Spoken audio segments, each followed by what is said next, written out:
गाजीपुर जहां पर एक बहुत बड़ा कार्यक्रम है समाजवादी पार्टी और सुभाषपा का। गाजीपुर जहां से विजय रथ यात्रा लेकर अखिलेश यादव निकलेंगे लखनऊ के लिए, उसी पूर्वांचल एक्सप्रेसवे से, जिसको बनाने की क्रेडिट लेने की जो है कंपटीशन, एक प्रतियोगिता चल रही है। और लगातार सुबह से वीरेश पांडे हमारे ब्यूरो चीफ उसी जगह पर मौजूद होकर समाजवादी पार्टी और सुभाषपा के नेताओं से लगातार चर्चा कर रहे हैं, उनके कार्यकर्ताओं से बात कर रहे हैं। वहां पर जो कलर्स उपस्थित हैं, जो जोश दिख रहा है, जो उमंग है, जो उत्साह है, वो सब कुछ आपके सामने रख रहे हैं अपने ही अंदाज में। फिर से उनके पास चलेंगे। वीरेश, फिलहाल ताजा अपडेट क्या है? अखिलेश को पहुंच जाना था वहां पर 11:30 बजे, विलंब हो रहा है उनको। देखिए, आपने अभी एमएलसी की बात की, ताजा अपडेट यही है कि उधर एमएलसी 4 भारतीय जनता पार्टी में ज्वाइन कर लिए हैं। तो हमारे साथ भी एक सपा के एमएलसी हैं। भैया, वो 4 आपके जो हैं समाजवादी, वो भाजपाई हो गए? नहीं, वो पहले से भाजपाई थे, वो समाजवादी थे ही नहीं। और अब तो चला चली की बेरा है, चुनाव डिक्लेयर होने जा रहे हैं विधान परिषद के। वो थके हुए लोग हैं, निराश हताश लोग हैं, सोच रहे हैं भारतीय जनता पार्टी में जाने से शायद दोबारा सदन में आ जाएंगे। लेकिन समाजवादियों का इतना बड़ा दिल था कि वो सभासद नहीं हो सकते थे, उनको विधान परिषद में भेजने का काम कर दिया। अब दोबारा सदन का चेहरा नहीं देख पाएंगे। लेकिन आपके इस थके हुए बात से मुझे याद आ गया, 2016 का वक्त था और इसी तरीके से उलटफेर हो रहा था, कोई किसी में जा रहा था। तो जब नारद राय और अंबिका चौधरी पार्टी छोड़े तो समाजवादी पार्टी ने कहा कि ये सारे रिजेक्टेड माल हैं। बहन जी की पार्टी से जब ब्रिजेश पाठक, स्वामी प्रसाद मौर्य, दारा सिंह चौहान, एसपी बघेल छोड़े तो बहन जी ने भी कहा कि सब रिजेक्टेड माल है। जैसा कि हमारे एमएलसी साहब कह रहे हैं कि वो थके हारे हैं। लेकिन ये बताइए कि वो थके हारे थे तो वो कह रहे हैं कि अब अखिलेश जी को, स्वतंत्र जी कह रहे हैं कि आराम करना चाहिए, जिस तरह से कोरोना में किए, और आज तो उनको नींद भी नहीं आएगी, सारे एमएलसी टूट गए। अरे पता नहीं वो किस गलतफहमी में है। समाजवादी पूर्वांचल एक्सप्रेसवे, जिसको माननीय राष्ट्रीय अध्यक्ष जी ने सोच उनकी थी, धरातल पर उन्होंने उतारने का काम किया।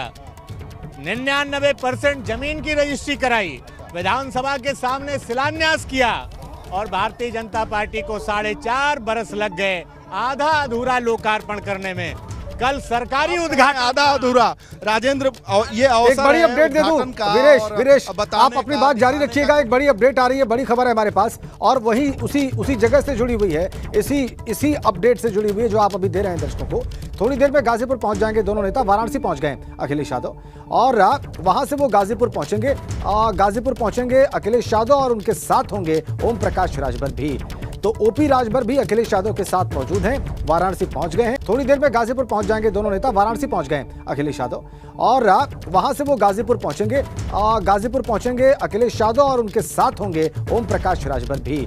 तो ओपी राजभर भी अखिलेश यादव के साथ मौजूद हैं, वाराणसी पहुंच गए हैं। वापस चलते हैं वीरेश के पास। वीरेश, अब आप अपनी बात आगे बढ़ाइए। वाराणसी तक पहुंच गए अखिलेश यादव, अपने दर्शकों को मैंने बता दिया। देखिए, दर्शकों को एक और अपडेट दे दूं कि जिस तरीके से मऊ की सभा में जो ओम प्रकाश राजभर और अखिलेश यादव पहुंचे थे, साथ साथ चार्टर्ड से उड़े थे लखनऊ से और वाराणसी एयरपोर्ट पहुंचे थे, और फिर वाराणसी एयरपोर्ट से हेलीकॉप्टर के जरिए मऊ की सभा में पहुंचे थे। फिर वही वाकया दोहराया जा रहा है, क्योंकि ये जो आज का दौरा है, विजय यात्रा है, उसमें ओम प्रकाश राजभर पहली बार शामिल हो रहे हैं। वो गाजीपुर से विधायक भी हैं, जहूराबाद से, इसीलिए सुभाषपा और सपा की ये विजय यात्रा ज्वाइंट रैली है और ज्वाइंट सभा है और ज्वाइंट यात्रा है। और इसमें इसी वजह से समाजवादी विजय यात्रा के जो पोस्टर लगे हैं उसमें पहली बार ओम प्रकाश राजभर के भी चित्र लगाए गए हैं, मुलायम सिंह यादव के अलावा, और सुहेल देव जी के भी चित्र लगाए गए हैं। जी। तो ये बदली हुई समाजवादी पार्टी की जो रणनीति है उसी का नतीजा है। और फिर बात हम उसी स्थल पर आकर करते हैं। हमारे साथ एमएलसी साहब हैं, और ये अरविंद गिरी हैं, युवा हैं, केवल युवा नहीं है, समाजवादी युवजन सभा के प्रदेश अध्यक्ष भी हैं, और बगल गाजीपुर के बलिया के रहने वाले हैं। और जितनी भी ये पदयात्रा और रोड होती है उसके पूरे संरक्षक रहते हैं, क्योंकि युवाओं की बड़ी ज़रूरत होती है, और ये पार्टी युवा है। तो आइए, आप बात कर रहे थे पूर्वांचल एक्सप्रेसवे की, जरा पूर्वांचल एक्सप्रेस दिखाओ भाई। यही ये देख रहे हैं ना, कल प्रधानमंत्री ने उद्घाटन किया था, और आज देखिए ये समाजवादी झंडे लगे हुए हैं, और ये तब हटेंगे जब अखिलेश यादव जी आएंगे। भाई, उद्घाटन तो कल हो चुका, तो अब ये कौन सी रोक है, ये कौन सा उद्घाटन? नहीं, कल सरकारी उद्घाटन था। आज जनता माननीय राष्ट्रीय अध्यक्ष जी के नेतृत्व में गाजीपुर से लेकर के लखनऊ तक सड़कों पर आकर के इसका जन उद्घाटन हो करने का काम करेंगे। जन उद्घाटन, इसीलिए ये खड़ा हुआ है मामला। ये देखिए भाई, ये समाजवादी पूरी तरीके से प्लास्टिक लगा दिया गया और किसी को जाने की इजाजत नहीं है। ये तो अगवानी करने के लिए। और अरविंद गिरी जी, ये बताइए, कितनी सभा है, कितनी भीड़ है, कितने युवा हैं, दिक्कत तो हो रही होगी आपको संभालने में? कभी दिक्कत नहीं होती है। जो समाजवादी हैं, समाजवादी हमेशा दिक्कतों का सामना करके चलने का काम करते हैं, और जब परिश्रमी होते हैं, जब नौजवान आता है तो हम लोगों का और जोश बढ़ जाता है। हमारे जितने नौजवान साथी हैं, युवजन सभा, यूथ ब्रिगेड, लोहिया वाहिनी, छात्र सभा के, ये जब जनता देखते हैं तो इनके अंदर और जोश आ जाता है।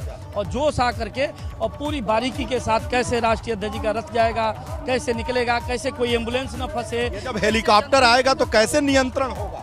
नियंत्रण हो जाता है, हर जगह नियंत्रण। आपने देखा होगा गोरखपुर में, आपने देखा होगा मऊ में, आपने और जगह जहां भी गए होंगे देखा है। हमारे ऊपर चढ़ गए थे कानपुर में, भाई साहब मैं दब गया, मेरा फोन टूट गया। हमारे दूसरे जो साथी रतीश त्रिवेदी हैं, उनके 2 फोन गायब हो गए।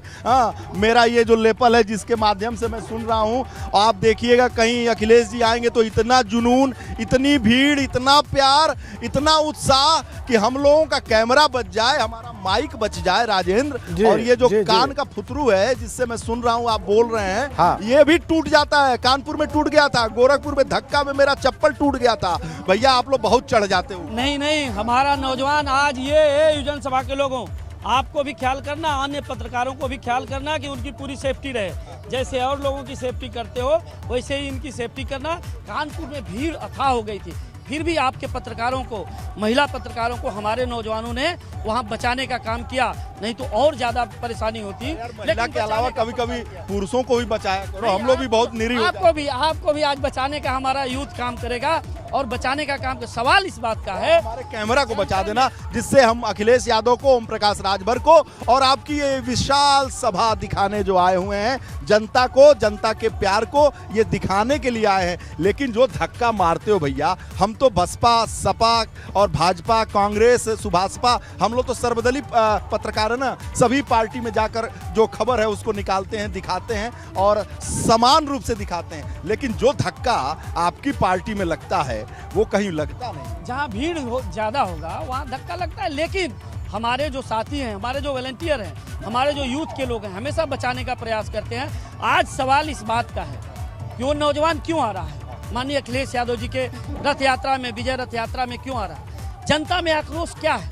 जनता में आज आक्रोश है कि एक बाप के गोद में उसका बेटा मर गया, ऑक्सीजन के अभाव में, अस्पताल के अभाव में, बेड के अभाव में मर गया। ये एक्सप्रेसवे उत्तर प्रदेश, ये सब मर गए तो स्वतंत्र जी कह रहे हैं, आनंद भदौरिया जी एमएलसी साहब कह रहे हैं कि जो कोरोना में अखिलेश जी आराम कर रहे थे तो कहीं पूर्वांचल पे 340 किलोमीटर चल के अपने शरीर में दर्द। नहीं, उनकी याददाश्त कमजोर है। वो शुक्र मनाए माननीय अखिलेश यादव जी का कि कोरोना काल में जो एम्बुलेंस दौड़ रही थी सड़क पर, वो माननीय अखिलेश यादव जी की देन थी। जो हॉस्पिटल्स थे वो माननीय अखिलेश यादव जी की देन थे। जो डॉक्टर्स थे, एक पैरामेडिकल की भर्ती नहीं की थी भारतीय जनता पार्टी में, वो तो माननीय अखिलेश यादव जी की देन थी। तो बचाने का आप सहमति का ऐसे कर रहे हैं, तो मुझे लगा कि आपकी बात न दिखाएं तो अन्याय हो जाएगा। आप भी एमएलसी साहब से सहमत हैं क्या? एकदम मैं सहमत हूँ। आपने अभी कहा कि राष्ट्रीय अध्यक्ष जी कोरोना काल में घर थे, बताइए आप असहमत भी हो सकते हैं क्या? नहीं, कभी नहीं, क्योंकि ये एमएलसी है। नहीं, पूछ लीजिए। मैं संत कबीर नगर से हूँ, मैं संत कबीर नगर से हूँ, आप सीतापुर से हैं। ऐसा नहीं, हम समाजवादी हैं, समाजवादी का कोई अलग वो नहीं होता। अभी ये वाकई तो चलेगा वीरेश, अभी ये वाकई तो चलेगा इस बात को लेके कि किसने क्या किया, और क्रेडिट लेने की होड़ सिर्फ पूर्वांचल एक्सप्रेसवे की नहीं है। अभी तो बहुत सारे तथ्य वीरेश सामने आएंगे, बहुत सारे काम ऐसे होंगे जिसको गिनाया जाएगा सरकार के द्वारा, जिसका विरोध किया जाएगा और बताया जाएगा समाजवादी पार्टी के द्वारा कि नहीं, इसका कॉन्सेप्ट या इस पर काम हमने शुरू किया था और ये हमारा है। अब जनता को तय करना है कि सच क्या है, वो क्या उचित समझती है, किसकी बात को सही मानती है। वीरेश साहब, लगातार ये कवरेज जारी रहेगी, हम आपके पास आते रहेंगे। अभी फिलहाल इस बुलेटिन में इतना ही।